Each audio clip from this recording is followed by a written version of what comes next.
Bonjour à toutes, bonjour à tous, bienvenue dans cette nouvelle vidéo où je vais avoir le plaisir de vous parler d'une pierre qui est réputée pour apporter la sérénité, le calme, l'apaisement. Voilà, donc on va parler de la calcédoine. Alors, c'est une pierre qu'on trouve pas mal au Brésil, à Madagascar, en Uruguay et en Inde. Voilà, mais par contre, à ses origines, elle a été connue par rapport au port de Carthage. Voilà, d'où son ancien nom, Cartédoine. Voilà, apparemment, ce serait le nom le plus approprié pour cette pierre, parce qu'on lui donne aussi pour origine une cité d'Orient qu'on appelait Carchédon et non pas Carthédon. Voilà. Alors il y a une espèce de litige entre ces deux origines, mais voilà. Mais apparemment, ça viendrait plutôt du nom de Carthédon que voilà, donc plutôt du Maroc. Voilà, en tout cas d'Afrique. Alors voilà, elle conviendra à tous les signes zodiacaux. Voilà, parce que en particulier, elle régit les Gémeaux, le Capricorne et également le Cancer et le Sagittaire. Le Sagittaire, en plus, c'est le signe de ma fille. Voilà. Et de ma soeur aussi, tiens, celle qui est en train de vous filmer là. Elle a pu caler du 15 décembre. Voilà, donc je crois que c'est le Sagittaire, ton signe. Ah, ouais, voilà. Alors, je vous présente la calcédoine. Je vais venir à toi. Voilà donc une calcédoine vue de près. Vous pourrez regarder les petites stries. Et ça, c'est important, hein, c'est qu'il y ait des stries sur cette pierre, parce qu'elle correspond au tassement. Hein, et il faut qu'elle soit aussi légèrement translucide. Voilà. Alors, c'est une pierre qui va partir du gris clair jusqu'au bleu. Et après, ça peut être un bleu un peu plus foncé. Et il ne faudra pas la confondre avec l'agate, l'agate qui, elle, est teintée. L'agate bleu clair. Et donc, il ne faudra surtout pas la confondre, parce que ce n'est pas du tout la même pierre, et puis les propriétés sont autres, hein, surtout quand une pierre est teintée. Voilà, celle-là n'est pas. Voilà. Alors, c'est une pierre qui correspond au chakra de la gorge, et qui va donc faciliter tout ce qui touche au langage, à la communication et à l'expression. Par contre, par exemple, ce sera une pierre qui sera très utile aux personnes qui, par exemple, donnent des conférences ou s'expriment sur scène, enfin, qui ont un rapport avec la communication, ceux qui parlent au téléphone, voilà, tout ce qui donne la parole en fait, la gorge, la parole.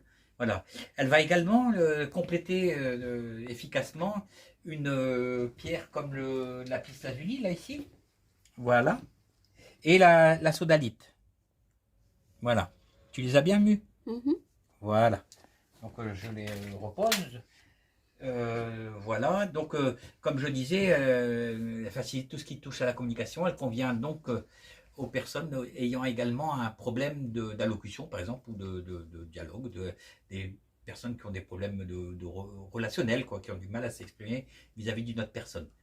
Voilà. Alors on peut trouver également la calcédoine de diverses couleurs. Hein.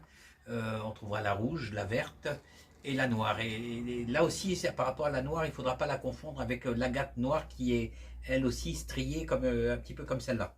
Voilà, mais c'est une agate et ce n'est pas une calcédoine. Voilà, enfin ce sera une agate, ce ne sera pas une calcédoine. Voilà. Alors, je vais vous présenter notre calcédoine. Tu me suis? Voilà. Alors ici, on a le coconut. Hein. On voit bien, c'est de la calcédoine, mais fermée, parce que la calcédoine aussi, elle est un peu comme... elle peut être un petit peu comme une géode. Alors des fois, elle va être creuse à l'intérieur, un peu comme ça. Je vais vous montrer là. Voilà, un peu comme ceci. Vous voyez? Voilà. Voilà, et là, on voit la calcédoine, et puis dedans, il y a autre chose. Alors ça, on appelle ça des géodinos, ça, c'est des petites géodes. Voilà. Et celle qu'on trouve le plus souvent, bah, c'est celle-ci. Voilà, et là, on voit bien aussi les stries, peut-être on verra mieux sur une autre. Ici, par exemple. Est-ce que tu captes bien, là? Voilà.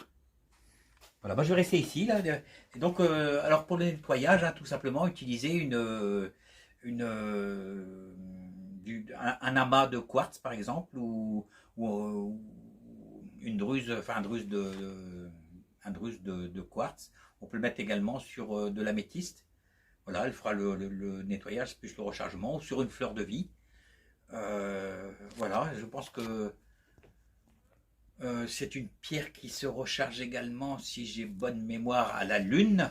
Voilà, on la pose à la lune et puis on la laisse la nuit et elle se rechargera comme cela. Voilà, ou donc sur un quartz blanc pour le nettoyage, comme je disais tout à l'heure. Donc, et j'ai fait une petite erreur en parlant de Carthage tout à l'heure, je me reprends maintenant. Carthage n'est pas au Maroc, mais bel et bien en Tunisie. Hein, donc c'est quand même en Afrique, mais c'est la Tunisie. Voilà, le pays un petit peu comme dirait où ma mère a grandi, en fait. Voilà, parce que nous sommes d'origine un peu pied noir et voilà, je ne dis pas mes origines et voilà, tout simplement. Alors, si vous continuez à nous suivre, bah, je vous invite à vous abonner là. Vous pouvez cliquer sur le abonner. Vous pouvez également partager cette vidéo et voilà, et la liker, pourquoi pas. Voilà, je vous dis à très bientôt pour une prochaine pierre. Salut!